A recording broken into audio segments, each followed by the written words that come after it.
Hey guys, Sin here, and today we're going to be working on another one of the major sticking points that guys had when I did my last survey. This is all part of the Game Acceleration Doctrine release and my upcoming How to Become Your Own Pickup Guru coaching program. So one of the things that a lot of people had, in addition to approach anxiety, which we already talked about in the Game Acceleration Doctrine, running out of things to say, which I covered in the last audio product I put out for you guys. The next one that we saw all the time was, I know how to get into conversations, I can open, I can do this, that, or the other, I can get attraction, but I can't escalate. And so escalation really is the entire game. If you're not escalating the interaction, you're really not going anywhere. My buddy Brad P says, blow me or blow me out, and I think that's a great way to kind of look at this, because when you're out and you're meeting girls, you have to reframe internally what you think the enemy is. The enemy is not the blowout, right? The enemy is the 20-minute set to nowhere.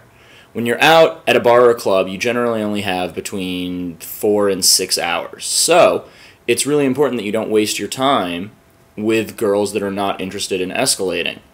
Right? Now, that doesn't mean that if a girl's not going to escalate but you like her, you leave, but it means that if you're specifically going out to work on your cold approach skills and to work on getting laid, then you have to be looking for those girls that are willing to escalate with you. Alright, so there's a couple different ways that I'm going to talk to you guys today about escalation. The first one that I'm going to talk about is baiting. One of the things with escalation is that escalation unknowingly falls into Mystery's old model of bait, hook, reel, release. So what that means is that you're always going to bait for escalation. So there's a couple different ways you can do that. The first one is saying things ambiguously, like, what do you mean by that? Or, what are you looking at? Or, what are you talking about? Why are you doing that? Why are you looking at me like that? What's that? Because what that does is it creates a space where the girl can go sexual. Ambiguity is one of the best things that you can add into your game, because confusion is very similar to arousal.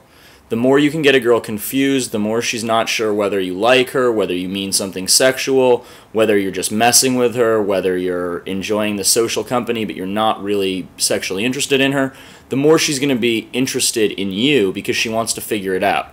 Women are meaning makers. What that means is that they're constantly looking for, what does that mean? So by going ambiguous, you can create a safe space for her to go sexual. Now, before I said something kind of interesting, I said that escalation falls into the model of bait, hook, reel, release. What does that mean? Well, you're going to bait, so you can say something ambiguous, right? It's going to hook or it's not going to hook. Another example is the concept of prepping, which I think myself and Future introduced to the community. And prepping is simply letting her know what's going to happen later on in the interaction. So for example, the classic prep that I'm pretty well known for is you take any compliment. So I'll give you guys an example of a sexual frame. One of the sexual frames that we're always trying to set is the girl is independent.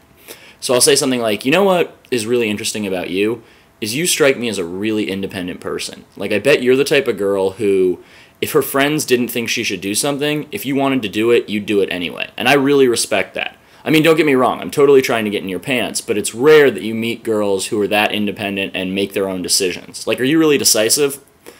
Bait, hook, reel, release, right? It's the bait is the compliment. By giving her a compliment, I'm baiting her in, right? It hooks when she answers that. She's like, yeah, I am. And one of the things about sexual frames is that you always want to make sure that the sexual frame is a positive female stereotype. Adventurous, independent, sexually aggressive, knows what she wants, decisive, etc. We'll talk about those a little bit later. But the bait and then the hook. You can't escalate if the girl is not hooking. So in that example, right, with prepping and sexual framing, if I go, you're a really independent person, and she goes, no, I'm not, it hasn't hooked. I have to go backwards. I have to go back into attraction, or I have to go back into comfort, but I'm not able to escalate currently, at least not right there. Another example of that is if she goes, oh, well, I have a boyfriend when I say I'm trying to get in your pants, so it's not going to happen. Now, that's an example of a sexual shit test. And a sexual shit test is something that is my forte. A lot of my game and sexcalation, which I'll be talking a lot more about in the coaching program and in some other stuff coming up, is all about prompting and then passing a series of sexual congruence tests or shit tests, right?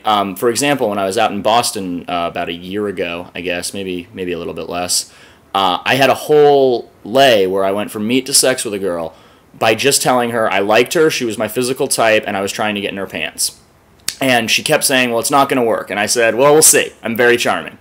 And she'd be like, well, I'm not sleeping with you tonight. And I'd be like, I believe you think that. I'm like, well, we'll see. That part hasn't been decided yet, so we'll see how that goes. But the idea is, it's the same concept behind passing a congruence test in attraction. You agree and exaggerate, right? You agree and say cocky things, right? That's where David D'Angelo's cocky funny can be really, really useful, is when you prompt and then pass these sexual congruence tests. The girl will get more comfortable going sexual with you because she'll see that you don't get thrown off by it, you don't lose your composure, you're stronger, you have a stronger frame, etc. A lot of really attractive things.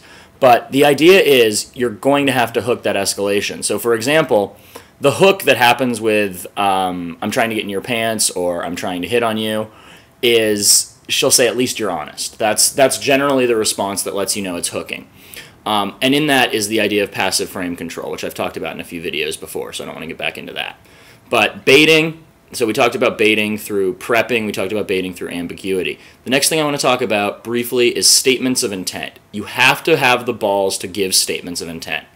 That's things like, you're really awesome and sexy. Like, I'm starting to like you. Wow, you could be trouble. Oh my God, why are you so awesome? You suck. Now, statements of intent are kind of a weird word for them, and I just use that because it's an accepted community term. What you're really doing is you're giving escalations with releases. So, for example, you can say something like, oh my God, if nobody was here right now, I would totally bend you over this table and take care of business, right? That's what we call a negated escalation. The release actually comes before the escalation. But just the fact that you're saying that, and then you have to release it again, right? You go, if nobody was here, that's the first release. Hardcore escalation. I'd bend you over the table and take care of business. Oh my God, what are you doing to me? Get away from me. And actual physical de-escalation happens there. That's a big thing of this. You can't verbally escalate at the same time you're physically escalating because it's too much most of the time. Most of the time you're going to want to physically push her away while you're verbally escalating. Now, the last thing I want to talk about is sexual frames. Sexual frames are frames that are conducive to bringing out the right subpersonalities. In every girl, there's a personality that wants to have one-night stands, that wants to be sexually aggressive, that wants to do slutty things, because those things are fun. But she has this societal programming that won't let her do it. So we have to set these frames that allow her to act in this interaction as if that's okay. The key sexual frames are, she's sexually aggressive. You can set that with things like Strawberry Fields, with things like Captain Jack's version of the rings on fingers routine, with things like early on in the interaction, teasing her about being aggressive. You can be like, oh my God, you're the aggressive one. And then later on, when you do any routine that kind of frames her as sexually aggressive when she likes someone, it has a stronger backing.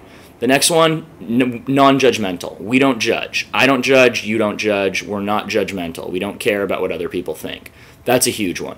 The third one is that we don't kiss and tell. Discretion.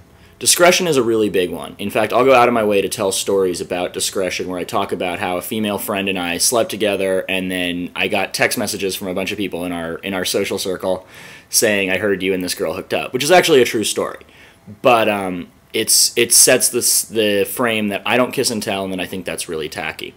Alright, so this brief video on escalation is going to get you guys started on what to do when you're in that conversation and you're not really sure where it's going and how to move it forward. You want to bait, you want to make sure it hooks, you can prep, you can use statements of intent, and you can use sexual frames, like the first three that we just brought up. All of this stuff is going to be gone over a lot more in depth for the guys who sign up for the Become Your Own Pickup Guru coaching program. And as well as I'm going to be giving out more gifts and writing some more articles on escalation. So make sure that you check out my blog at sinsofattraction.blogspot.com, or you can see it on my actual site at sinsofattraction.com/B blog. All right, guys, till next time, see you around.